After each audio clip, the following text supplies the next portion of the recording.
Welcome to the Team World Destination Motivation Blog Talk Radio Show.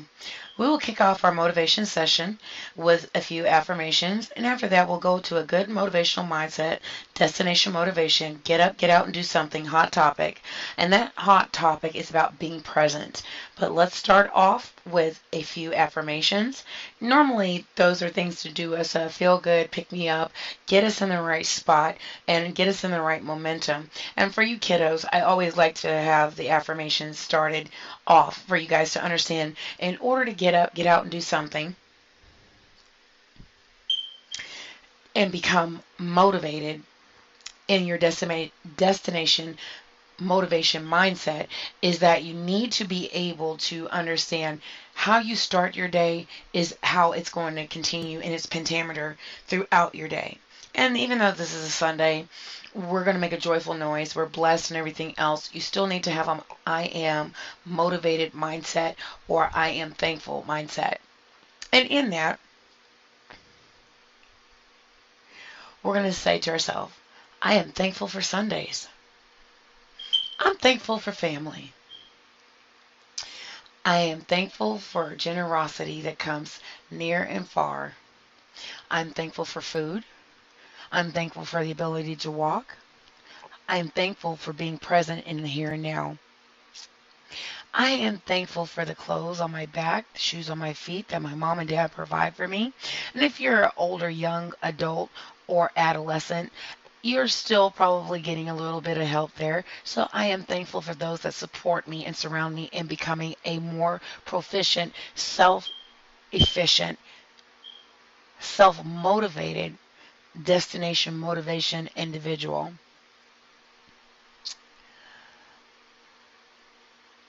And say to yourself in this moment of COVID, I am thankful for my health.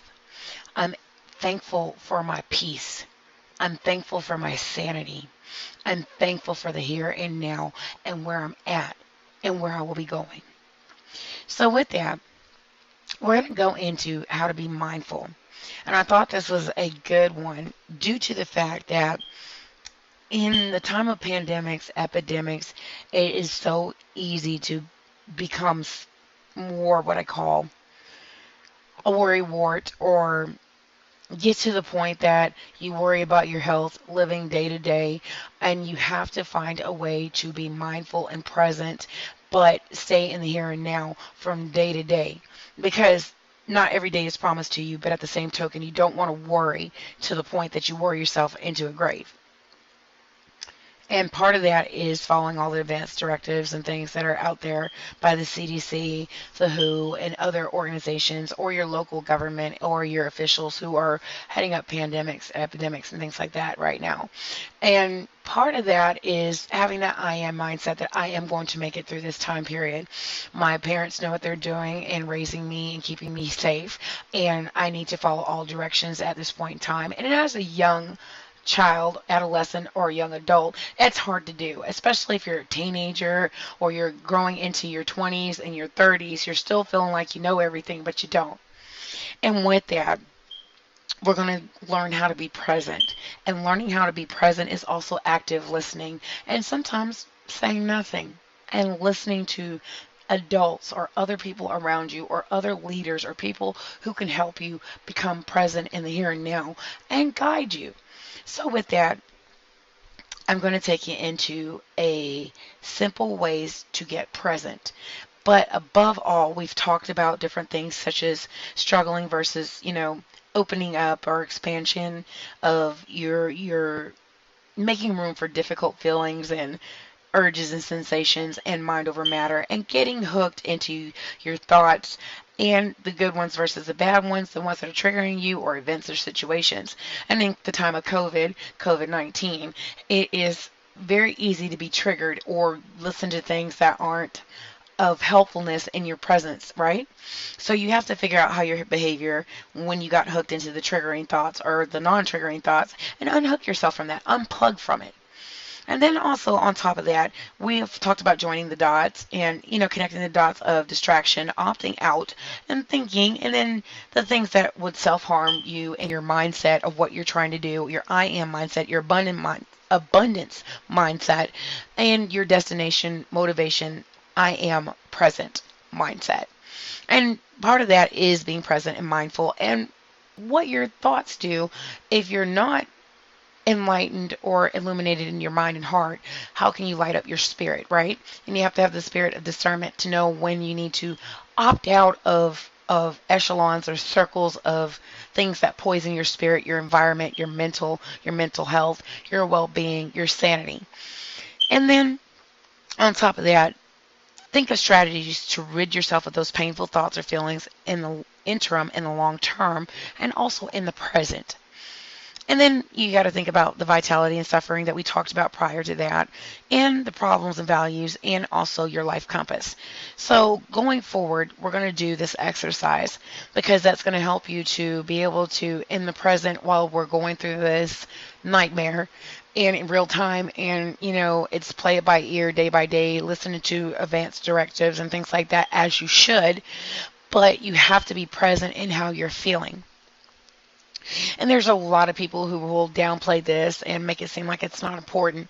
But this is a test of being able to be present in the here and now, following directions, and finding a level of enlightenment and being present in how you feel and receiving information, encoding, decoding, and then inferring it, and then going out there with that information and finding a way to be present in it, but not getting yourself to the point that you're so bogged down and triggered by it. So let's start and take 10 breaths. Because part of that is the simple way to get present is by taking breaths. Train yourself to breathe. So with that, we're going to start there. Take 10 breaths. This is a simple exercise to center yourself and connect with your environment. And as I said, the environment is everything. Your environment can't be poisonous. Your air should be clear. It should be like a spring rain that brings flowers. You should be able to feel that smoothness, that calmness, that feeling, that mantra, that emotional togetherness at that moment. So with that, practice it throughout the day, throughout the evening, especially anytime you find yourself getting caught up in your thoughts or your feelings. So with that, just like when you hear the rain, it's steady, right? And it's calming, it's soothing. So step 1, take 10 slow breaths.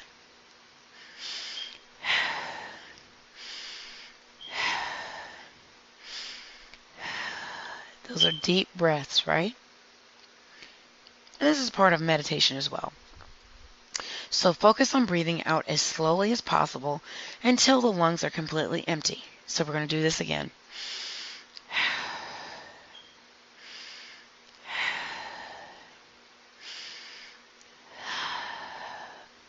And then allow them to refill themselves. Notice the sensation, just like you notice when raindrops fall, right? Of your lungs emptying.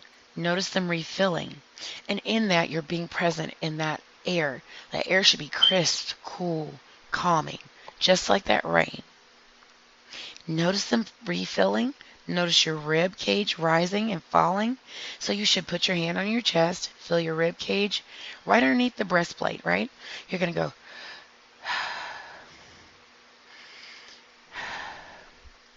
So with that, you're feeling that rising and falling. You're being present. Notice the gentle rise and fall of your shoulders. So as you feel your rise and fall of your shoulders,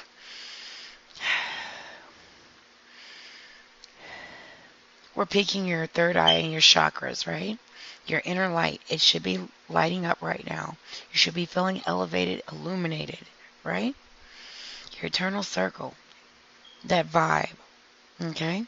That's that emotional vibe, that mental vibe, that being present vibe. Okay? Then look around the room and notice that you can see, hear, smell, touch, and feel. And think to yourself, what do I feel? I feel good. You feel that energy, right? That is that light energy, that enlightened energy.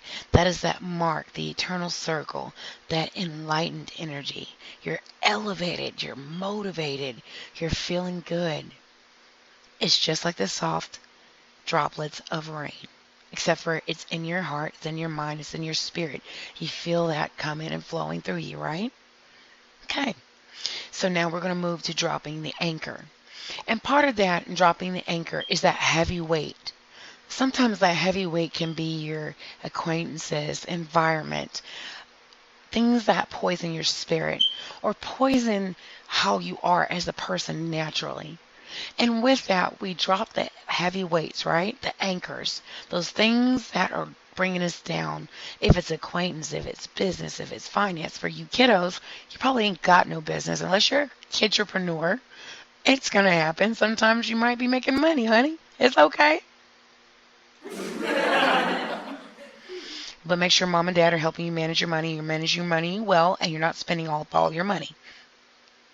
Okay? That's a little key for you right there. Okay.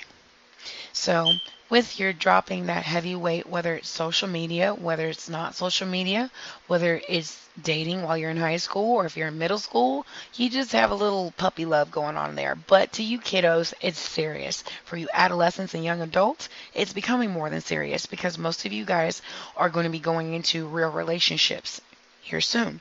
Some of you who are married or getting divorced or things like that, if you're young and you're offboarding into your second, what I call your second air or your second abundance or your second coming of you, who you are, who you're destined to be, your legacy of your adult life. That is where your journal or your journey of life starts, especially if it's something that's not meant or it's not going to stay because you've outgrown that period of time. Sometimes you can grow up with someone and you can separate because you've outgrown them spiritually, mentally, emotionally. You become illuminated and more enlightened to your inner light. And if that person's not on the same page as you, you have to find a way to offboard them, but with love, namaste, agape love. Do you understand what I'm saying?